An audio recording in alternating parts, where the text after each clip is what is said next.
الله وبركاته. الحمد لله رب العالمين، وصلى الله على نبينا محمد وعلى آله وأصحابه أجمعين. أما بعد، اللهم رب اشرح لي صدري ويسر لي أمري واحلل عقدة من لساني يفقهوا قولي. سبحانك لا علم لنا إلا ما علمتنا إنك أنت العليم الحكيم. اللهم رب زدنا علما نافعا وعملا متقبلا ورزقا حلالا طيبا.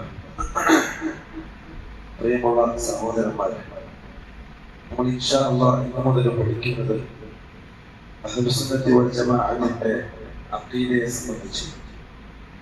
കാരണം നമ്മുടെ ജീവിതത്തിൽ വളരെ പ്രാമുഖ്യം നൽകേണ്ട, ഗൗരവത്തോടുകൂടി നമ്മൾ ശ്രദ്ധിക്കേണ്ട ഒരു കാര്യമാണ് നമ്മുടെ അഖീദ, വിശ്വാസപരമായ കാര്യം.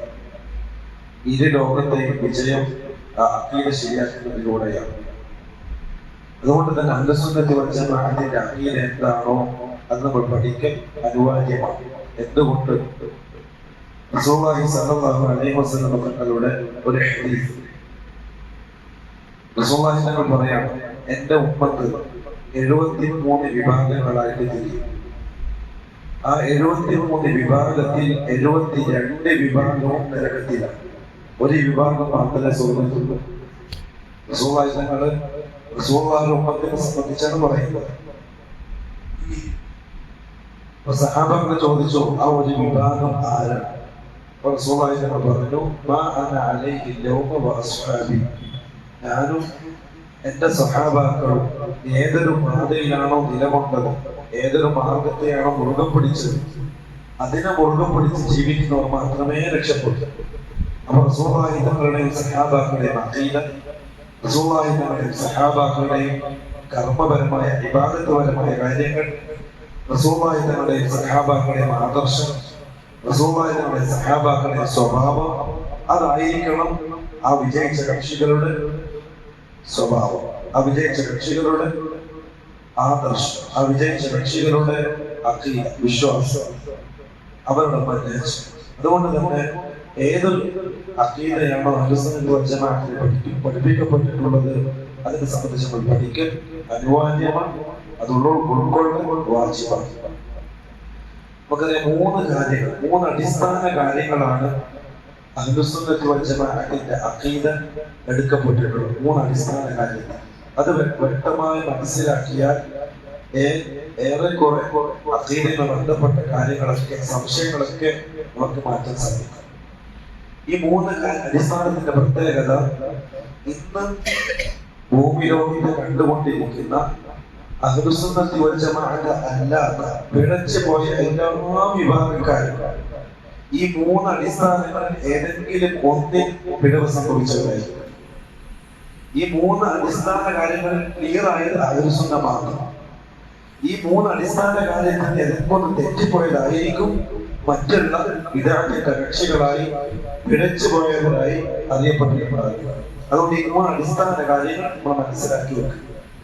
അതിലൊന്ന് അഹ്ലുസുന്നത്തി വൽ ജമാഅത്തിന്റെ അഖീദയുടെ അടിസ്ഥാനം, ഇന്ന അഹ്ലുസുന്നത്തി വൽ ജമാഅ ലാ യഖുദൂന മുഅ്തഖദാതിഹിം ഇല്ലാ മിനൽ കിതാബി വസ്സുന്ന വൽ അഖ്ലു വസീലത്തുൻ ലിൽ ഫഹ്ം ലിന്നബി. ഇതാണ് ഒരടിസ്ഥാനം. അഹ്ലുസുന്നത്തി വൽ ജമാഅത്തിന്റെ അഖീദ അത് ഖുർആനും സുന്നത്തും പഠിപ്പിച്ചത് മാത്രമാണ്. അഹ്ലുസുന്നത്തി വൽ ജമാഅ അവരുടെ അഖീദ സ്വീകരിക്കുന്നത് ഖുർആനിൽ നിന്നും സുന്നത്തിൽ നിന്നും മാത്രമാണ്. അതല്ലാത്ത മറ്റൊരു മൂന്നാമത് അടിസ്ഥാനം അവർക്കില്ല. അഖീദയുടെ വിഷയത്തിൽ ഖുർആനും സുന്നത്തും എന്താണ് മുന്നോട്ട് വെക്കുന്നത് അത് മാത്രം. ബുദ്ധിക്കോട് ഒരു സ്ഥാനവുമില്ല. അതുകൊണ്ട് നമ്മുടെ ബുദ്ധി വേണം ഈ ഖുർആനും സുന്നത്തും മനസ്സിലാക്കുക. അതല്ലാതെ ഖുർആനും സുന്നത്തിനെ പോലെ ഒരു തശ്രീഹിന്റെ ഭാഗമല്ല അഖീദ എന്നത്, ബുദ്ധി എന്നുള്ളത്. ഇതാണ് ഒന്നാമത്തെ അടിസ്ഥാനം. അതിന്റെ തെളിവ് പരിശുദ്ധ ഖുർആനിൽ അല്ലാഹു സുബ്ഹാനഹു വ തആല പറയുന്ന ഒരുപാട് ആയത്തുകൾ. അതിലൊന്ന് ഫസ്തംസിക് ബില്ലദീ ഊഹിയ ഇലൈക. റസൂലുള്ളാഹി അല്ലാഹു പറയുന്നു, ഫസ്തംസിക്, നീ മുറുകെ പിടിച്ചുകൊള്ളൂ, ബില്ലദീ ഊഹിയ ഇലൈക, നിനക്ക് വഹ്യായി നൽകപ്പെട്ടത്. അതേതാ? അൽ ഖുർആൻ വസ്സുന്ന. ഇത് രണ്ടും വഹ്യാണ്. ഖുർആനും സുന്നത്തും രണ്ടും വഹ്യാണ്. ഖുർആൻ ബോധത്തിന്റെ വഹയാണ് സുന്നത്ത്. ഹദീസ് റസൂലിന്റെ വകയല്ല, മറിച്ച് ലഫ്ദുൽ റസൂലിന്റെ വകയാണെങ്കിലും അതിന്റെ ആശയം വഹയാണ്. രണ്ടും ഒരേപോലെ വഹയാണ്. അതാണ് അതിന്റെ നിനക്ക് വഹയായി നൽകപ്പെട്ട കാര്യത്തെ മുറുകെ പിടിച്ചു കൊള്ളുക. ഖുർആൻ വസുന്ന. വേറെ ഹദീസ് അല്ലാഹു പറയാം, വഅതസിമു ബിഹബ്ലില്ലാഹി ജമീഅൻ. നിങ്ങൾ എല്ലാവരും അള്ളാഹുവിന്റെ പാർശ്വത്തെ, അള്ളാഹുവിന്റെ കയറിനെ മുറുകെ പിടിക്കണം. എന്താ കയർ കൊണ്ട് ഉദ്ദേശിക്കുന്നത്? ഒരുപാട് തഫ്സീറാത്തുകൾ പണ്ഡിതന്മാർ നൽകിയിട്ടുണ്ട്. അതിൽ ഏറ്റവും മശ്ഹൂറായ തഫ്സീർ അള്ളാഹുവിന്റെ കിതാബാണ്. അള്ളാഹുവിന്റെ കിതാബാണ് അവിടെ ഉദ്ദേശം. നിങ്ങൾ അള്ളാഹുവിന്റെ ഖുർആനിനെ മുറുകെ പിടിക്കുക. അതിന്റെ അർത്ഥം അഹ്ലുസുന്നത്ത് വൽ ജമാഅത്തിന്റെ അഖീദ ഖുർആനും സുന്നത്തുള്ളതായിരിക്കും. അത് വിട്ട് അപ്പുറത്തേക്ക് പോകില്ല. ഹദീസുകൾ ഒരുപാട് നിലവിൽ കാണാം. റസൂലുള്ളാഹി സ്വല്ലല്ലാഹു അലൈഹി വസല്ലം പറഞ്ഞു, തറക്തു ഫീകും അംറൻ ലൻ തദില്ലു മാ തമസ്സക്തും ബിഹിമാ കിതാബല്ലാഹി വസുന്നത റസൂലി. എന്റെ ജീവശേഷം നിങ്ങൾക്ക് രണ്ട് കാര്യങ്ങൾ ഉപേക്ഷിച്ചു പോവുകയാണ്. അത് മുറുകെ പിടിച്ചാൽ നിങ്ങൾ പേച്ചു പോവുക. ഏതാണത്? ഒന്ന് കിതാബുല്ലാഹ്, അല്ലാഹുവിന്റെ കിതാബ് ഖുർആൻ. രണ്ട് സുന്നത റസൂലി സ്വല്ലല്ലാഹു അലൈഹി വസല്ലം, റസൂലുള്ളാഹിന്റെ ഹദീസ്.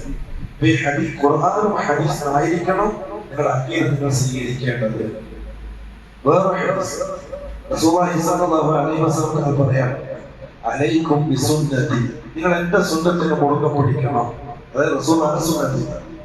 വസുന്നത്തിൽ ഖുലഫാഇർ റാഷിദീൻ അൽ മഹ്ദിയ്യീൻ, നേർമാർഗ്ഗികളായ സജ്ജനിതരായ എന്റെ ഖുലഫാക്കൾ, എന്റെ സഹാബാക്കളുടെ മാർഗവും നിങ്ങൾ മുറുകെ പിടിക്കണം. അദ്ദു അലൈഹാ ബിന്നവാജിദ്, അണപ്പല്ല് കൊണ്ട് കടിച്ചു പിടിക്കണം നിങ്ങൾ. അതിന് മാത്രമേ രക്ഷപ്പെടാൻ സാധിക്കുകയുള്ളൂ. ഇപ്പൊ മനസ്സിലായി? ഖുർആനും സുന്നത്തും അവിടെ മാത്രമേ നിങ്ങൾ അഖീദ സ്വീകരിക്കാൻ പാടുള്ളൂ. വേറെ ഹദീസ് റസൂലുള്ളാഹി സ്വല്ലല്ലാഹു അലൈഹി വസല്ലം തങ്ങൾ പറയാം, സഹാബാക്കൾ നിർദ്ദേശം കൊടുക്കുക, നിങ്ങൾ എപ്പോഴും നിങ്ങൾ പിഴച്ചു പോകുന്ന തോന്നിയോ നിങ്ങൾ മടങ്ങേണ്ടത് ഖുർആനിലേക്കും സുന്നത്തിലേക്കുമാണ്. ഈ ഹദീസിൽ നിന്നും ആയാത്തിൽ നിന്നും നമുക്ക് മനസ്സിലാക്കുന്നത് അഹ്ലുസുന്നത്ത് വൽ ജമാഅ അവർ അഖീദ സ്വീകരിക്കുന്നത് ഖുർആനിൽ നിന്നും സുന്നത്തിൽ നിന്നും മാത്രമാണ്. മൂന്നാമത്തെ അടിസ്ഥാനം അവരിക്കില്ല. എന്നാൽ ചില ആൾക്കാരൊക്കെ വിഷയത്തിൽ പഠിച്ചുപോയി. അതിലൊരു വിഭാഗമാണ് മുഅ്തസിലിയാക്കളും ഖവാരിജുകളൊക്കെ.